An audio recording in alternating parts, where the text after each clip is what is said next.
Bonjour à vous tous. Je suis Ibrahim Ndoye, coordonnateur des écoles et instituts de l'Université Anta Diop de Dakar,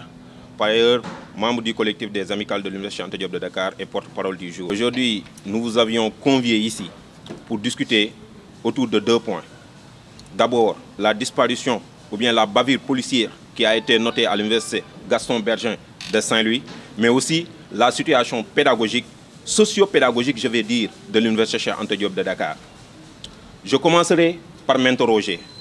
pour demander, est-il devenu un crime d'être étudiant au Sénégal? L'ensemble de nos droits les plus fondamentaux ne cesse d'être bafoué de jour en jour ici au Sénégal. Aujourd'hui, on avait convoqué la presse à l'Université Anta Diop de Dakar pour faire un point de presse. À notre grande surprise, les policiers ont barricadé l'entrée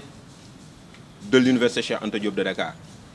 Nous ne connaissons pas les causes parce que nous pensons, en tant qu'étudiants, nous avons notre droit, ne serait-ce en tant que citoyens, de nous exprimer librement, pacifiquement et sans violence. Donc, de connivence avec les autorités universitaires, c'est eux les instigateurs de la violence au niveau des campus de l'Université Anta Diop de Dakar et sur tout le territoire national.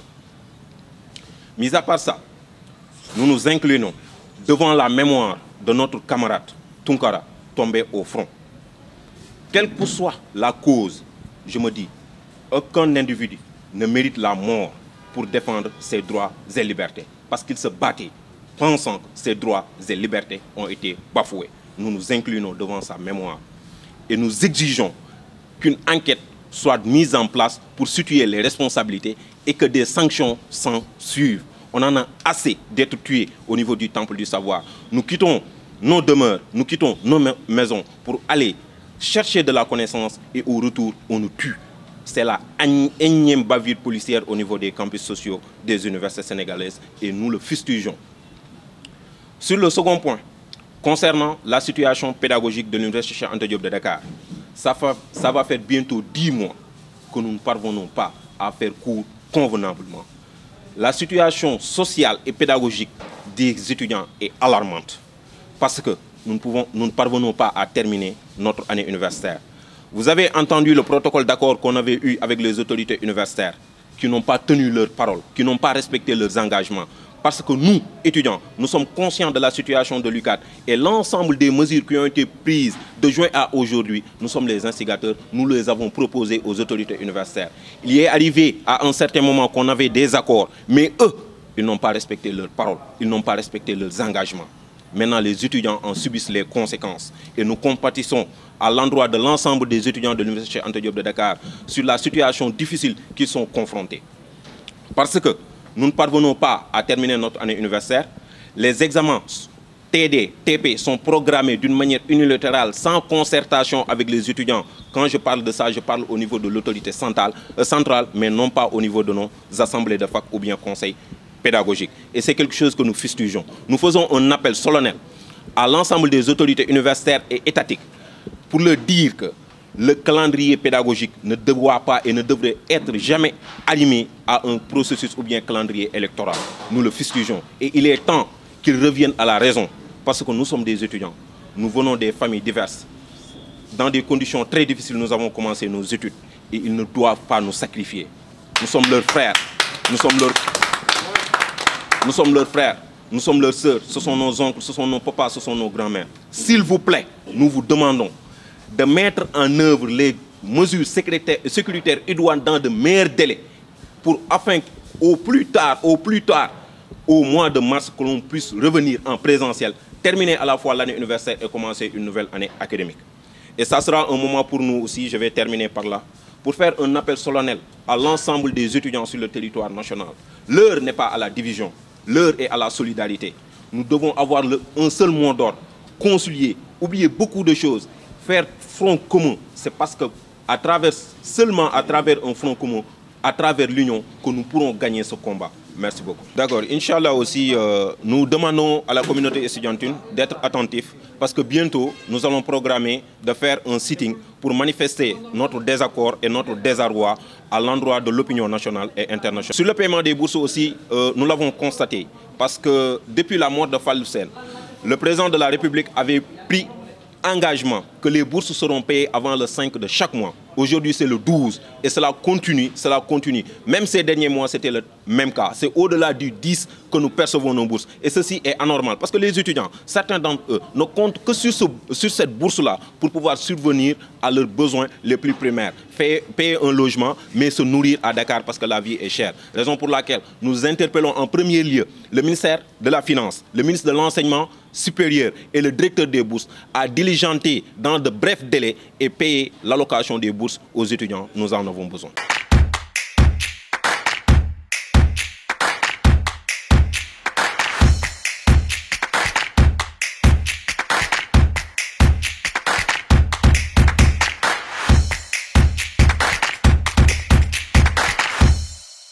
D'abord bala ñoo commencé dañuy ñaawlu li nga xam ne nii xew na fii université parce que ñun dañuy posé wu benn question di laajte ndax nekk étudiant université Anta Diop ou bien nekk étudiant Sénégal crime la ndax nekk étudiant tey am na mujj biir Sénégal parce que mënuñu comprendre tey fi nga xam ne ni fa nañu waroon a dëkkee fa nañu waroon toog di jàngee tey ñu interdire ñu fa ñu war def suñu point de presse war a wax ak suñuy mbokk étudiant war a sensibiliser suñu war a waxal ñu ne duñ ko du fi amee fii ci université Anta Diop ñu dàq ñu fi ba tey ñu ñëwee fii nii donc loolu dañ koy ñaawlu li ko waral nag mooy autorités yi nanguwuñ dégg dëgg gi ñu la war a wax ak ñoom nanguwuñ dégg li nga xam ne ni tey jii moo ñu naqare ñun étudiants yi nga xam ne ni ñu ngi biir université Anta Diop Dakar bon suñu waxtaan tey nag li ko waral ak yéen suñu ndaje mooy li nga xam ne nii mooy acte bu ñaaw bi xew université Gaston Berger d'abord dañuy wax inna lillahi wa inna ilayhi raji'un di jaale suñu mbokk bi nga xam ne nii génn na àdduna muy Tunkara di ko ñaawlu di ko naqarlu parce que mënuñu comprendre étudiant bu génn këram bàyyi ay waajuram ñëw pour jàng si wuti xam-xam ay policiers ou bien état du Sénégal ak policem ñëw jël ay balu fetal di ko dóor ba mu ñàkk si bakkanam ñun ñuy dóor ñun ñuy damm ñun ñuy dàq université ñun ñuy exilé ba ñenn ñi di dee ci ndox mi ñun ñuy tëj amatuñ jàmm fii ci Sénégal ñun étudiant université Anta Diop ou bien étudiant Sénégal chaque jour que Dieu fait depuis 8 mois ou 9 mois ñu ngi dund calvaire boo xam ne nii kenn xamul fu ñu koy nettalee tey jii bu nekkee tey dañuy tëj la bu subaa ray la loolu kañ lay jeex ray bi ñu ray étudiants yi kañ lay jeex Bassirou Faye Balla Gaye Tunkara Mamadou Diop ainsi de suite ñoom Fallou Sène ñëpp dañuy laajte tey ray boobu kañ lay jeex kañ nañuy arrêté ñoom di ñuy ray ñun étudiants yi ñun defuñu benn crime li ñuy woote mooy tey jii nii réew mi nañu respecté li ñu bëgg ñun étudiants yi nañu teg réew mi ci yoon ci loolu la ñuy wootee mais chaque jour que jëfee buñ taxawee di wax loolu gars yi dañuy yebal seeni alkaati ñu ñëw yor ay fetal di ko tirer suñu kaw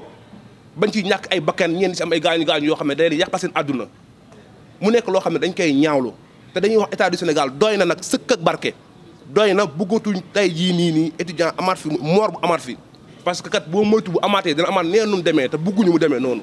ñu ngi woote nag aussi justice ñu def justice ci ki nga xam ne nii mooy Tunkara ak ñeneen ñi nga xam ne jiituñu ko parce que boobu ba léegi am na dossier yoo xam ne ñu ngi ko teg kenn jëntiwu ko donc Tunkara mii ñu ngi woote ñu ngi